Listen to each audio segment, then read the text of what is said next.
Talking party politics now, Nigeria's political landscape is currently witnessing a significant wave of defection, with politicians shifting allegiance from opposition party to the ruling Progressives Congress. Now, this trend has now intensified debate about the health of Nigeria's democracy, now raising concerns over the potential emergence of one single state party, while some say that political realignment are part of a healthy democratic evolution, allowing for consolidation of governance and policy continuity. Now, others are arguing that this movement threatens the foundational principle of political pluralism, which is essential for a vibrant and competitive democracy. How competitive will this be when we're seeing a case of realignment in the country? Some senators just defected to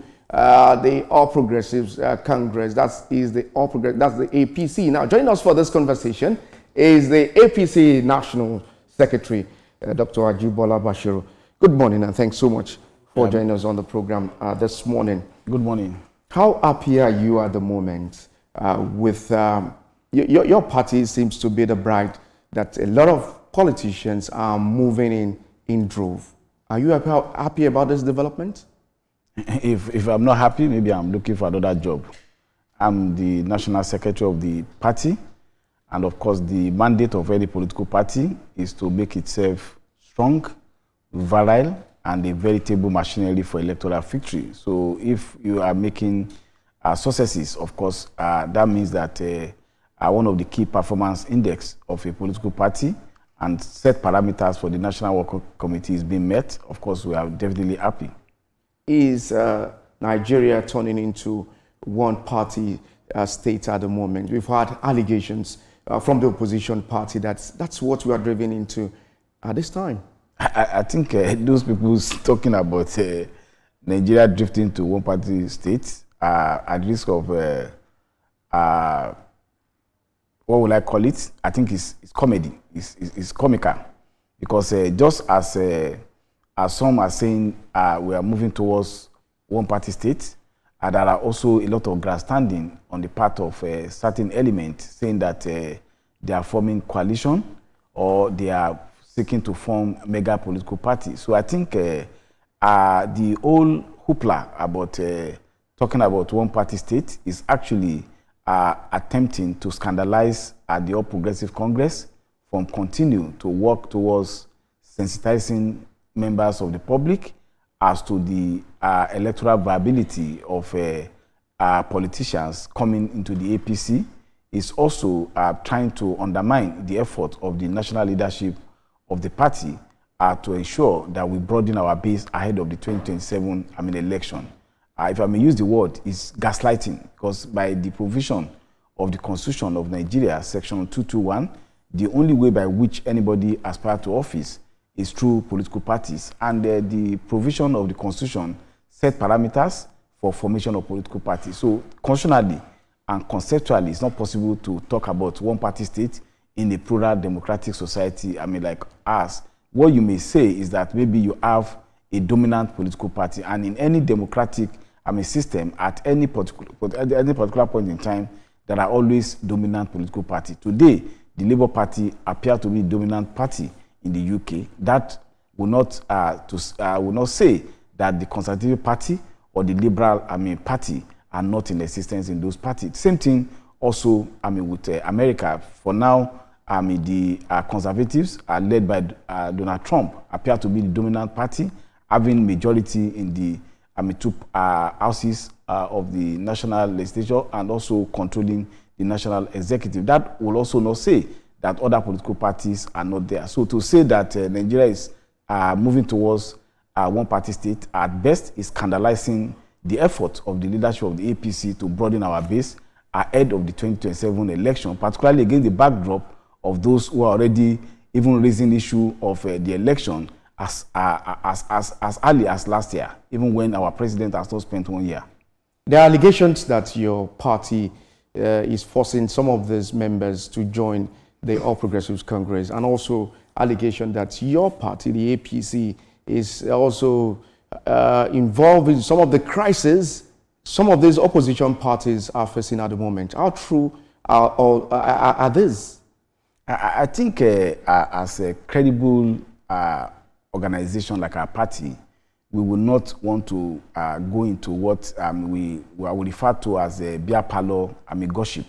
What do I mean by this? To say that people are being forced to join political party, where is the evidence of that coercion and the evidence of that people being forced into political party? We must deal with empirical fact. I think about a week ago or so, I was in Edo State to receive the Speaker of the Parliament and some members of the House of Assembly, all the members of all the chairmen and 192 councillors. We used to say that a political party is coercing councillors and the chairman of political party. Also, about 2 weeks ago, the old structure of the PDP in Delta State decided to move into the APC. Would that also be said to be coercion? And to talk about coercion, therefore, has no basis, both in terms of verifiable evidence. And of course, moving into political party is a free will of the people to be able to do so. You cannot force people to join political party, because for you to be in a political party,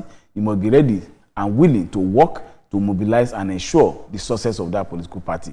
In fact, it will be disastrous for any political party to seek to force anybody to join it.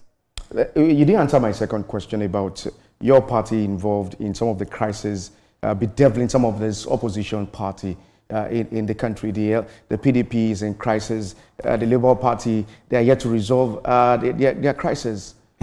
I think what I would say is also a laughable allegation. Why is it laughable is this.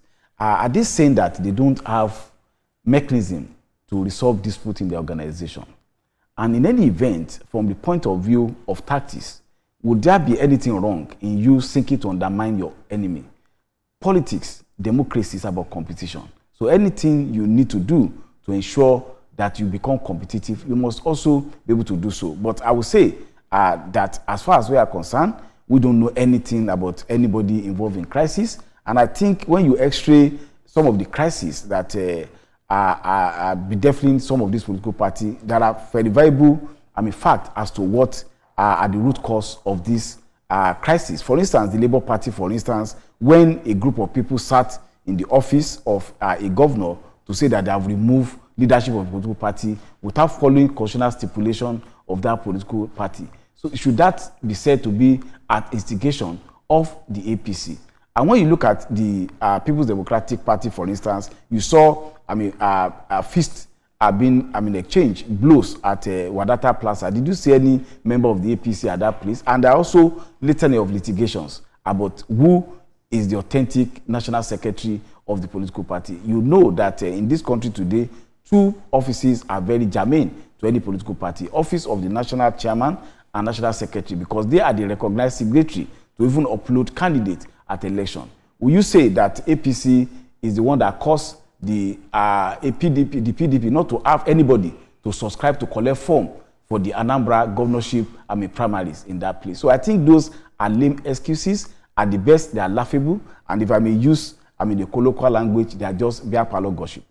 So what is that thing that your party is giving to some of these politicians that is making them to move into the All Progressives Congress? Some Nigerians are saying no, that the APC has not done well for them. I don't know.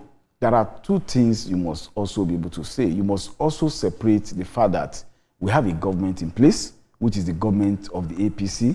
We also have a political party whose mandate is to enlarge the scope of the APC. And for anybody to say that our party has not done well is also part of the fallacy that people just engage in that regard. You could also see that just within this week, within the period of this week, you have seen even the IMF coming to say that Nigeria has been able to repay back its debt. You have also been able to see that the foreign reserves of the country has also been able to be more expanded than what was inherited by President Bola Ahmed Tinubu. You have also seen gradual reduction in food inflation, and you have also been able to see that there are now funds available for the subnationals to be able to repay back the old debt that they have, be able to pay their workers, pay the pensioners, and at the same time have funds to be able to pursue infrastructure development. As at yesterday, you will read that 1.68 trillion was distributed at FAC.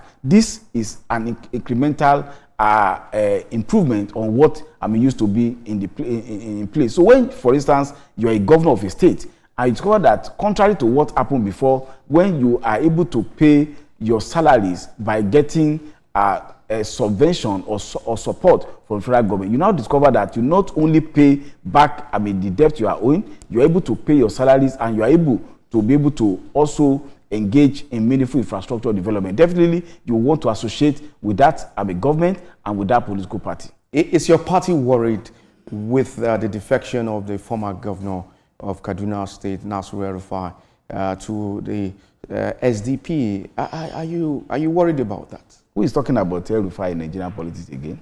I don't think I want to go into that. We are certainly not worried, because when you, for instance, try to look at what our party is doing a coalition ahead of 2027 general election? I think the coalition is more in the mental construct of some individuals. There's nothing like coalition. And I'm very sure about that. And of course, I also laughable when I had somebody who had been a serial defector from one political party to the other, talking about forming mega political party and forming parallel government. I think people should, if they cannot do politics the way it is done, they cannot go out to mobilize and then add value to what they are doing in terms of politicking. They should find some other activity to engage in, rather than just doing sloganeering. Politics is not about sloganeering. It's about actually doing serious work, getting into the public, getting with the people, and getting people to resonate with your programs and policies. But to just make slogan, coalition. Some even form, I remember in the past, form a mega political party, as if by using the word mega makes that political party to be big. How ready is your party for the Anambra governorship election, despite some aggrieved members of aspirants that left the party after the primaries? How prepared is the APC ahead of this election? Just like in every primaries, there will always be some post-primary disputes, some post-primary challenges, and our party has formed a committee to ensure that we reach out to those people who are aggrieved, and then to bring them on board. But at the same time, we also have a very formidable candidate in the person of Nicholas Ukachukwu, who has been a veteran in politics of Anambra State, and who has hit the ground running to campaign and ensure that our party gets victory in November 8th Anambra election. So we are definitely confident that our party is going to take the government of Oka in the November 8th governorship election in Anambra State. Before I let you go on the program, a few days ago, you congratulated the governor of your state when he did his birthday. There are speculations that you said that you are planning to unseat him ahead of the election. How true is this statement? I think for now, I don't want to. Well, I said I congratulated him for his 65th birthday. He's a jolly good fellow, but he's not doing well as a governor. Our government has been a litany of failure. Are you saying this because he's not in your party? It's not because of that. It's the verifiable fact. I like dealing with facts. For instance, this is a person that sacked, teachers who are appointed by former Governor Etola, and has refused for past 2 years to replace those teachers. Education is a cardinal area that any government should be serious. He also sacked health workers. He has not replaced them. And when you also see the quantum leap I mentioned in terms of allocation getting to the state, you are not seeing what those funds are meant to be used for. So what I said in my congratulatory message to him is that yes, we congratulated him, but he's not doing well, and our party, the APC, will do so. And of course, when notice of election comes out, and after due consultation, I may be coming out to contest and challenge him so that our party can take over that state in the 2026 governorship election. Are you having that plan to contest that election? You use the word may. Can you confirm to Nigerians if Of course, in politics, you must give room for probabilities. And I said, when I use word may, I say it advisedly. And I've said on several occasions that going by my pedigree and my involvement in the politics of Osun, I've been a two-term commissioner a senator of Federal Republic of Nigeria, now National Secretary of the ruling party. I would say that both in terms of experience in the legislative arm, executive arm, and also as a party bureaucrat, I'm eminently qualified to contest. And as at the time when notice of election is out, then I may be in a rush to see whether we'll be able to roll out, our drum to contest, for that. If you are given the party's ticket, are you confident that you will win in Osun State? Definitely, I'm very confident. So, a sitting governor of course, I would say that tell no lie, claim no easy victory. It's not a Tea Party contesting for governorship. You are sounding so confident. I'm very know that definitely we'll be able to, if given the ticket, I will be able, to get Demola Adeleke out of Okefia Government House. I'm very confident by the grace of Almighty God. You sound so confident about this development. Well, we hope to get a right of reply from them, because this is a serious, do I use the word allegation on the governor, with all the fact that you reeled out? I've said, you see, when I made the statement to the effect that the government is not doing well, they did not actually come with a rebuttal of those areas I pointed. I pointed to failure in the area of education. I pointed to not doing well in the area of health. I also pointed to area not doing well in the area of agriculture, water, and sanitation, and as well as not doing very well in terms of support, for businesses in Osun. Rather than responding to those issues, and when, as a lawyer, when you don't respond to allegation, it means concession. The only thing they said was that I failed in 2023 senatorial election, and that because of that, I'm electorable. And the question I said, when I met with the Osogbo General Meeting of the APC, was that the senior brother of the present governor, late Isaka Adeleke of blessed memory, contested in 2011 and lost an election. Government has so the fact that you lost election in one election does not mean you cannot win election. And I gave allusion to they have a right of reply on this program, so that they can come and give their own response to some of these accusations you've made against them. I didn't make accusations. and what I said, let me land. Okay. What I said was that the only thing they said, which I want to clear, was that I lost election in 2023. Because I lost election in 2023 does not mean that I cannot win election in 2026. And I said that the senior brother of the present governor lost election in 2011 and won again in 2015. The present governor lost election in 2018 and won again. We just have to go now. They have the right of reply to some of these statements that you've made on the program. APC National Secretary Dr. Ajibola Bashir, many thanks for joining us on the program this morning. Yeah, thank you for having me.